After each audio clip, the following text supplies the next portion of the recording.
One of the biggest questions when playing any racing game really is what are the fastest cars you can get for a certain price? Generally speaking, a low price.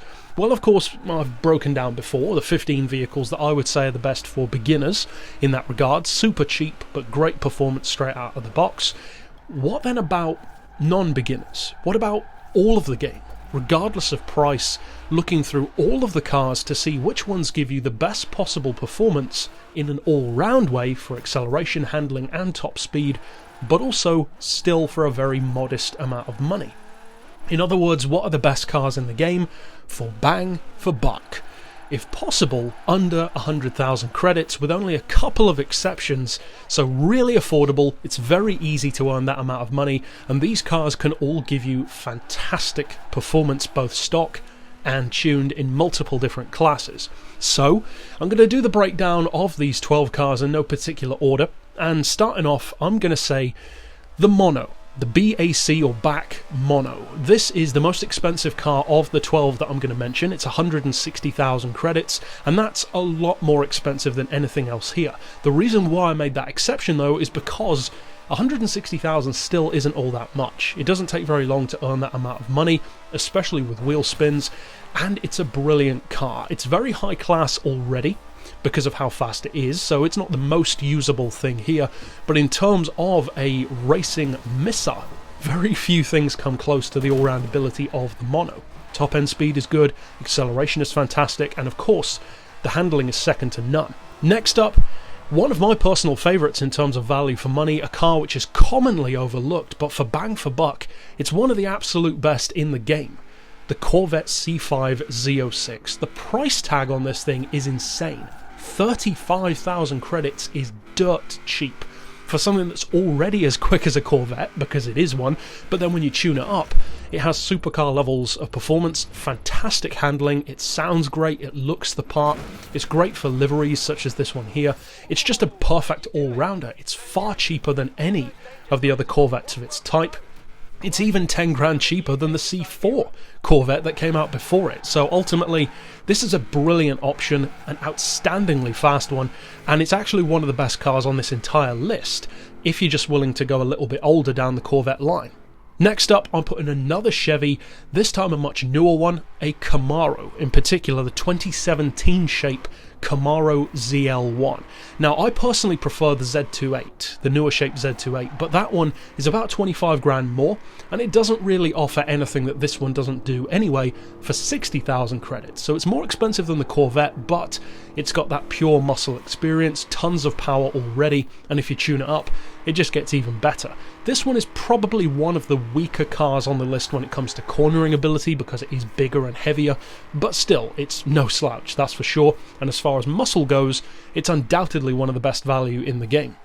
My next pick is a car that I often reference when it comes to value for money, the ViperACR, but not the newest one. This one is significantly faster than the newer one. This is the 2008 ViperACR. It's only 90,000 credits, and for that, you've simply got one of the absolute best performance cars in the world, not just in Horizon 4. Great top end speed, fantastic acceleration, it corners like a literal race car because it's about as close to a race car as you can get on the street.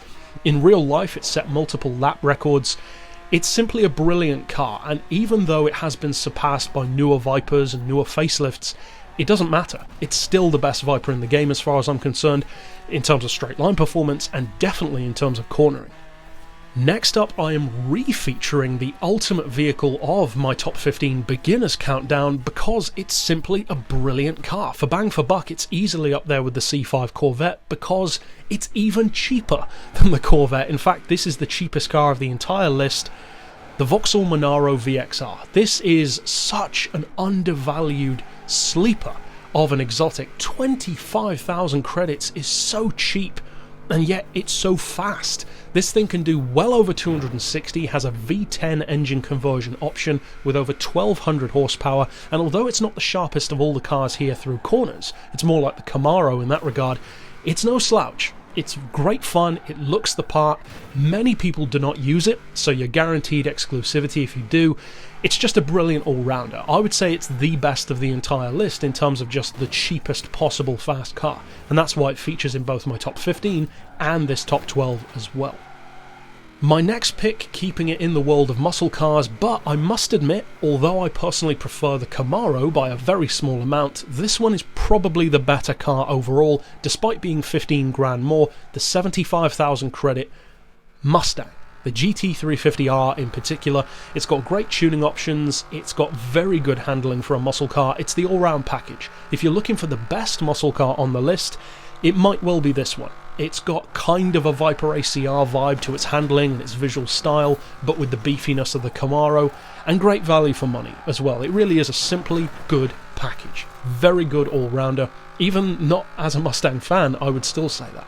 Now, speaking of Mustangs, that takes us through to the next pick as well, which is even cheaper, 20 grand cheaper at 55,000, and I actually prefer this one personally over the GT350R, and that is the SVT Cobra Mustang from the year 2000. Fantastic shape, looks like a dragster when you remove the rear wing, and it goes like one.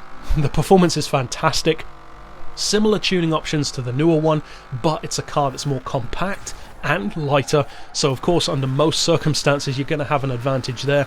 I would give this one the edge actually over the newer one in all but the tightest of corners, where the newer car, it handles itself a bit better. This one is more like a dragster, so if you're looking for outstanding straight line value in a similar way to the Monaro, then this is a great Mustang to go for. The next one will appeal to a ton of people. It's got fantastic visual tuning, great value, great handling, outstanding performance all round, especially for its power, and it's a JDM icon.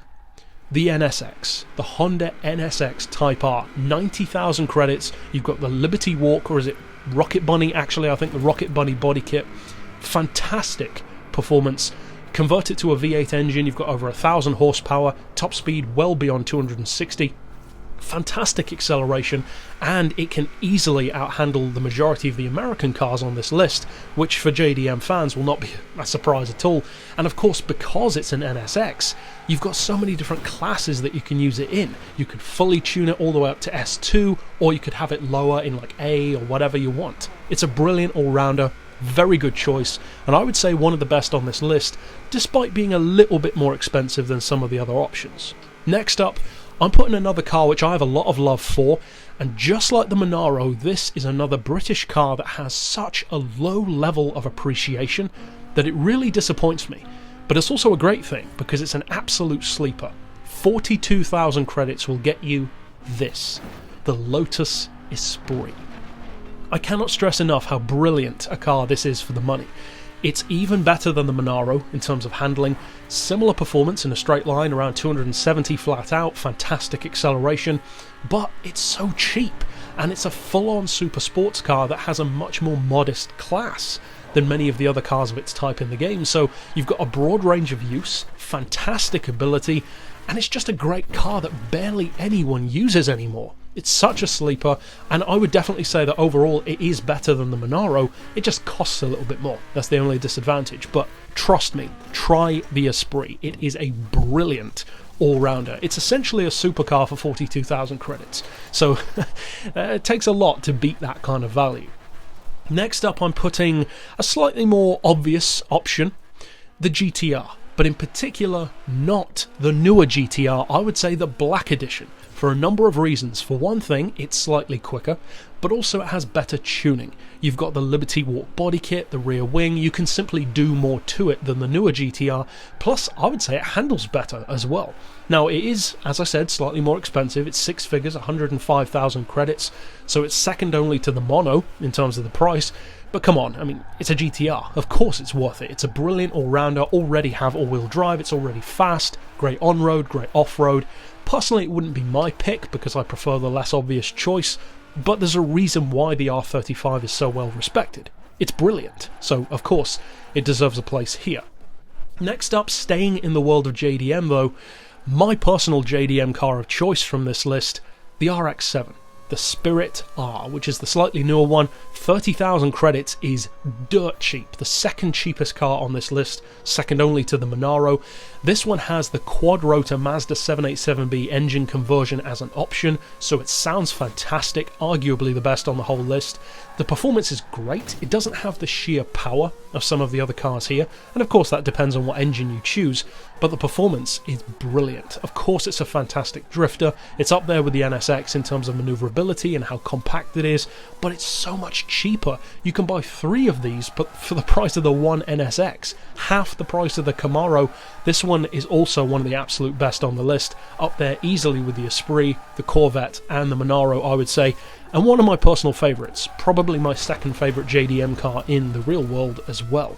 Next up, the last car on the list is once again from the world of JDM, and this is my favourite GTR, not the R35, not the R34, and no, not even the R32.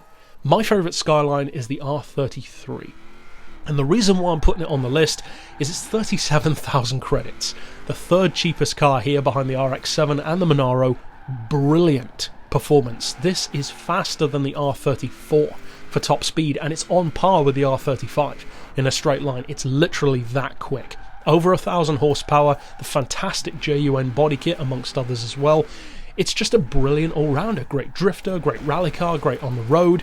It's a proven car at Le Mans in the real world. It came second only to the McLaren F1 at the Le Mans 24-hour race. It's brilliant. Of course it's a brilliant car. It's a Skyline. How could it be anything else? The reason why I choose this one over the others, though, is because it has the straight line edge and it is cheaper than quite a few of the other Skylines. So that's it for my pick of 12.